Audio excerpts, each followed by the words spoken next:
श्रीरामपूर शहरातील तमाम नागरिकांना कळवण्यात येते की दिनांक 13 ते 15 ऑगस्ट 2024 या कालावधी हर घर तिरंगा हा उपक्रम राबविण्यात येत आहे। तरी आपल्या घरावर, दुकानावर, कार्यालयावर राष्ट्रध्वज फडकविण्यात यावा। राष्ट्रध्वज फडकविताना खालील सूचनांचे नागरिकांनी जरूर पालन करावे। संपूर्ण उपक्रमात ध्वज संहितेचे पूर्ण पालन करण्यात यावे।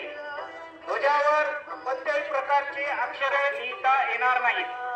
ध्वजाचा जाणीवपूर्वक जमिनीशी स्पर्श होऊ देऊ नये।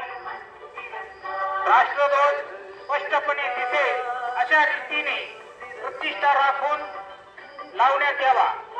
फाटलेला अथवा चुरगळलेला राष्ट्रध्वज लावण्यात येऊ नये। ध्वज अन्य कोणत्याही ध्वजासोबत फडकू नये।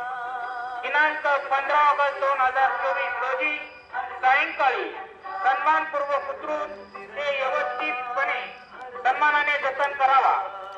तरी लोकप्रतिनिधी, युवक मंडळ, ज्येष्ठ नागरिक, सेवाभावी संस्था, महिला बचत गट, शेतकरी मंडळ, गणेशोत्सव व इतर मंडळे, व्यापारी मंडळ, महिला बचत गट तसेच सर्व नागरिक यांनी उत्स्फूर्तपणे सहभाग घ्यावा असे आवाहन माननीय श्री किरण सावंत पाटील प्रशासक व माननीय श्री सोमनाथ जाधव मुख्याधिकारी श्रीरामपूर नगर परिषद श्रीरामपूर